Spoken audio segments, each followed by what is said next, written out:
અત્યારે જ્યારે વેકેશનની મોસમ ખીલી રહી છે અને અમેરિકામાં વસતા હજારો ભારતીય પરિવારો પોતાના વતન ભારત આવવા માટે થનગની રહ્યા છે, ત્યારે અમેરિકાના એરપોર્ટ પરથી આવતા સમાચાર કોઈ મોટા આંચકાથી ઓછા ન કહી શકાય. યુએસના ટ્રાન્સપોર્ટેશન સિક્યુરિટી એડમિનિસ્ટ્રેશન એટલે કે TSAના 450થી વધુ અધિકારીઓએ છેલ્લા કેટલાક અઠવાડિયામાં સામૂહિક રીતે રાજીનામું આપી દીધું છે. અને આ આંકડો માત્ર એક સામાન્ય સંખ્યા નથી, પરંતુ તે એક એવી ગંભીર સરકારી કટોકટી છે જેમની સીધી અસર અમેરિકાથી ભારત આવતી તમામ આંતરરાષ્ટ્રીય ફ્લાઇટ અને મુસાફરો પર પડી રહી છે. વેલેન્ટાઇન્સ ડે એટલે કે 14 ફેબ્રુઆરીથી શરૂ થયેલા આ સરકારી શટડાઉનને હવે 40 દિવસથી વધુ સમય વીતી ગયો છે અને તેના કારણે ડિપાર્ટમેન્ટ ઓફ હોમલેન્ડ સિક્યુરિટી હેઠળના લગભગ 50,000 જેટલા TSA કર્મચારીઓને તેમના મહેનતાણાની એક પણ રકમ મળી જ નથી.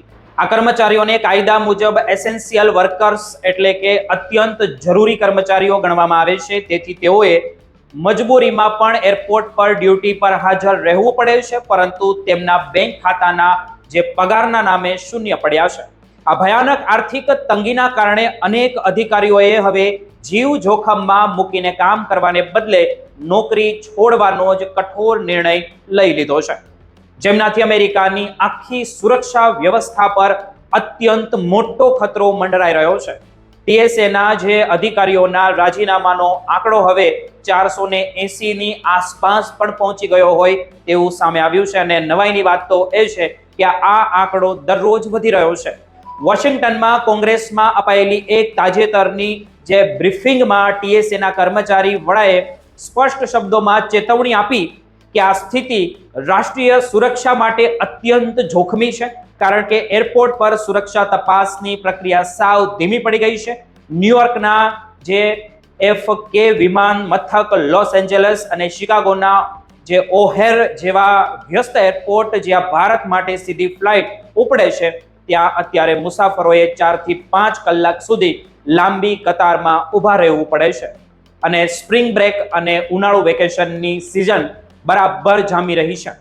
ત્યારે આવી અરાજકતાઓને કારણે હજારો મુસાફરોની ફ્લાઇટ છૂટી રહી છે અને કેટલાક નાના વિમાન મથકો પર તો સુરક્ષા ચેકપોઇન્ટ સાવ તદ્દન રીતે બંધ કરી દેવામાં આવ્યા છે.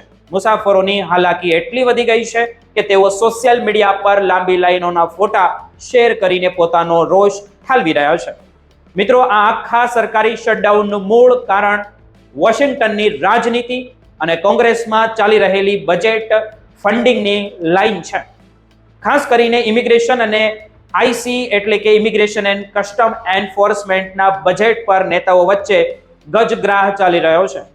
પ્રમુખ ટ્રમ્પે આ મુદ્દે ખૂબ જ કડક વલણ અપનાવ્યું છે અને તેમણે સ્પષ્ટ કહ્યું છે કે જ્યાં સુધી સરહદ સુરક્ષા વધારવા માટે ફંડિંગ નહીં મળે ત્યાં સુધી સરકારના કામકાજને મંજૂરી આપવામાં નહીં આવે. આ રાજકીય જે ખેંચતાણની સીધી અસર સામાન્ય કર્મચારીઓ ઉપર અને ઇમિગ્રેટ્સ ઉપર પડી રહી છે, જેઓ છેલ્લા 40 દિવસથી પગાર વગર કામ કરી રહ્યા છે. ત્યાંના કર્મચારીઓ અને અમેરિકાના ઇતિહાસમાં આ ત્રીજી વખત સૌથી મોટું શટડાઉન છે અને આ વખતે તેનો સમયગાળો સતત લાંબો થઈ રહ્યો છે અને TSAના કર્મચારીઓની વ્યક્તિગત વાર્તાઓ તો હૃદય કંપાવી દે તેવી પણ છે. અનેક અધિકારીઓએ નામ ન આપવાની શરતે જણાવ્યું કે તેઓએ પોતાના પરિવારના મેડિકલ બિલ ભરવા માટે પોતાનું બ્લડ પ્લાઝમા વેચવું પડ્યું છે. કેટલાક કર્મચારીઓને ઘરના ભાડા ન ભરી શકવાને કારણે જે એવિએશનની નોટિસ મળી છે અને તેઓ પોતાની કારમાં રાત ગુજારવા મજબૂર બન્યા છે. આવી માનસિક હાલતમાં જ્યારે કોઈ સુરક્ષા એજન્ટ એરપોર્ટ પર લાખો મુસાફરોની તપાસ કરે છે ત્યારે તેની ચોકસાઈ પર સવાલો ઉઠે છે કે સ્વાભાવિક છે.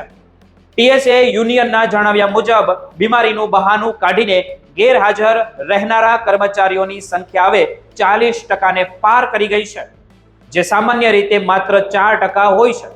સુરક્ષા નિષ્ણાતો માને છે કે આ નબળી સુરક્ષા વ્યવસ્થાનો ફાયદો ઉઠાવીને કોઈ આતંકવાદી ઘટના કે અન્ય જોખમ વધી શકે છે. ભારત આવતી એરલાઇન્સ જેવી કે એર ઇન્ડિયા કે અન્ય વિદેશી કંપનીઓએ પોતાના જે ગ્રાહકોને અગાઉથી જ ચેતવણી આપી છે કે તેઓ નિર્ધારિત સમય કરતા ઓછામાં ઓછા 5 થી 6 કલાક વહેલા એરપોર્ટ પર પહોંચી જાય. અમેરિકા એ દુનિયાનું સૌથી મોટું એવિએશન હબ છે અને જો ત્યાં આવી કટોકટી સર્જાય તો તેની અસર ભારત સહિત સમગ્ર વિશ્વના પર્યટન અને અર્થતંત્ર ઉપર પડે છે. હાલમાં સેનેટમાં સમાધાન માટે વાટાઘાટા ચાલી રહ્યા છે, પરંતુ હજુ સુધી કોઈ નક્કર ઉકેલ દેખાતો જ નથી. આ વિવાદ જલ્દી નહીં ઉકેલાય તો વેકેશનમાં ભારત આવનારા લોકો માટે મુસાફરી કોઈ ભયાનક સપના સમાન બની શકે છે અને તે અસર લાંબા સમય સુધી અમેરિકાની સુરક્ષા અને અર્થવ્યવસ્થા ઉપર વર્તાશે. અમે આ સ્થિતિ પર સતત નજર રાખતા રહીશું અને તમને અપડેટ આપતા રહીશું.